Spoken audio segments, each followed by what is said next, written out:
नमस्कार दोस्तों, स्वागत है आप सभी का आपके अपने चैनल द रिटेल इन्वेस्टर में। दोस्तों, आरबीएल बैंक लिमिटेड, जी हाँ, अगर आपको दिख रहा होगा लगभग 9:30 बजे सुबह के स्टॉक 12.25% से भी ज़्यादा की गिरावट दिखा रहा है। और हम ना इसको गिरावट नहीं, हम इसे कहेंगे क्रैश। जी हाँ, इतना भयानक क्रैश आरबीएल बैंक में लगातार देखने को मिल रहा है। और देखिए, आप देखेंगे ना अभी तो इसने इतने ज़्यादा बड़े बड़े सपोर्ट्स को तोड़ करके नीचे आ गया। पिछले कुछ समय में लगातार स्टॉक 200 रुपये से लेकर के 210 के बीच को लगातार ट्रेड कर रहा था और इसे सेव करने की कोशिश कर रहा था।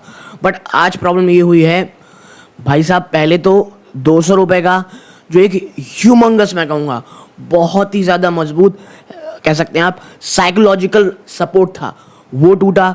इसके बाद इसने 190 को तोड़ा और अब जो मैं वीडियो रिकॉर्ड कर रहा हूँ 180 के नीचे लगातार स्टॉक ट्रेड कर रहा है।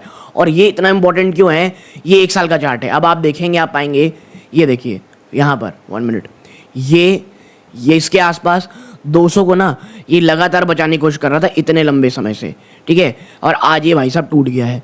इसके साथ ही साथ स्टॉक जो है दोस्तों, अब आप देखेंगे पिछले 1 सालों में ये एक इस प्रकार के रेंज में रहा है, ठीक है। ये देखिए यहाँ पर अब ये टूटा और सबसे बड़ी प्रॉब्लम क्या रही पता है आपको, अब ये 50 रुपये की जो रेंज थी वो भी टूट चुकी है। तो क्या आने वाले समय में अब डर ये है आरबीएल बैंक अब वापस से 150 से 180 की जो रेंज है वहाँ पर जाता हुआ दिखाई देगा। और ऐसा जो हो रहा है, ऐसा नहीं कि कोई बहुत बड़ा रीज़न नहीं, जी हाँ बिल्कुल बड़ा रीज़न है। क्वार्टर 2 में इतने ज़्यादा डिसअपॉइंटिंग नंबर आरबीएल बैंक ने शो किए हैं, मैं आपको ज़रा यहाँ दिखाना चाहूँगा। आप देखें यहाँ पे, अभी यहाँ की बात नहीं करेंगे, अभी बात करेंगे नंबर्स की। देखिए प्योरली नंबर के बेसिस पे आप ज़रा देखें, यहाँ पे सितंबर क्वार्टर के नंबर हैं। आपका रेवेन्यू कितना आया, 3531 करोड़। क्वार्टर ऑन क्वार्टर आपने कोई जब देखा ही ऑलमोस्ट आप सेम रहे। ईयर ऑन ईयर बेसिस पे आप देखेंगे तो आपको एक अच्छी जम देखने को मिली, लगभग 15% के आसपास की। बट प्रॉब्लम कहाँ आती है भाई साहब, प्रॉब्लम आती है कंपनी के, आप देखें यहाँ पे फाइनेंसिंग प्रॉफिट। आपने 636 करोड़ रुपए का फाइनेंसिंग प्रॉफिट नहीं, फाइनेंसिंग लॉस शो किया है। और ये लगातार आप लॉस शो करते आ रहे हैं। वो तो शुक्र है अदर इनकम का कि आप 927 करोड़ रुपए यहाँ से कमा पाए। और इसके साथ ही साथ अदर इनकम में अगर आपको दिखाऊं, अदर नॉर्मल इनकम की बात हो रही है, तो आप यहाँ कुछ पैसे बचाते दिखाई दे रहे हैं। और इसके साथ ही साथ प्रॉफिट बिफोर टैक्स आपका 292 करोड़ आ रहा है, जो भाई साहब आप देखेंगे यहाँ पे 1 मिनट, जो एक बार ऊपर चलते हैं यहाँ पे, ये रहा सितंबर क्वार्टर। आप यहाँ पे देखेंगे कि आपका जो प्रॉफिट बिफोर टैक्स है वो 292 करोड़ है, जो पहले 91 करोड़ रुपीस था। But quarter on quarter base पे कितनी बड़ी गिरावट है। और मैं हमेशा कहता हूँ बैंक्स को क्वार्टर ऑन क्वार्टर नज़रिए से ज़्यादा देखना चाहिए। ये तो ह्यूज बड़ा लॉस है। आपकी नेट प्रॉफिट आखिरी में जहाँ पर टैक्सेशन के बाद 294 करोड़ थी, वो अब घट के 223 करोड़ आ गई है नेट प्रॉफिट, यानी शुद्ध मुनाफा आपका। और क्वार्टर ऑन क्वार्टर तो आप भूल ही जाइए कितनी भयानक गिरावट है, ठीक है।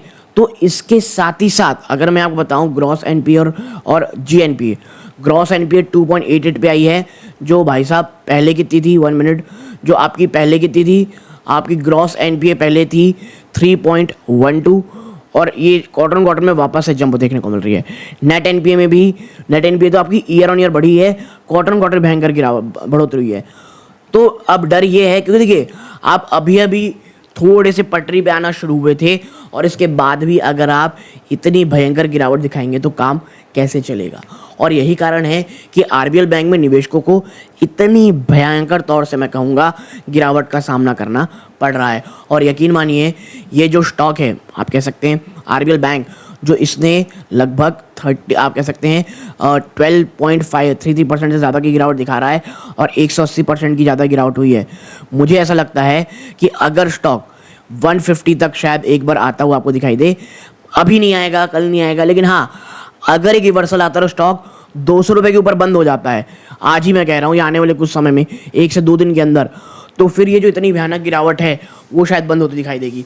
तो मुझे ये लगता है थोड़ा सा इंतज़ार करें, इस गिरावट में ऐसे कूद ना जाएं खाली खरीदने के लिए, क्योंकि अभी स्थिति बहुत ज़्यादा डरावनी है, स्पेशली तमाम बैंक्स और छोटे मझोले बैंकों के लिए दोस्तों। तो आप यहाँ तक जुड़े रहे, बहुत बहुत धन्यवाद। ये सूर्यकांत है, जय।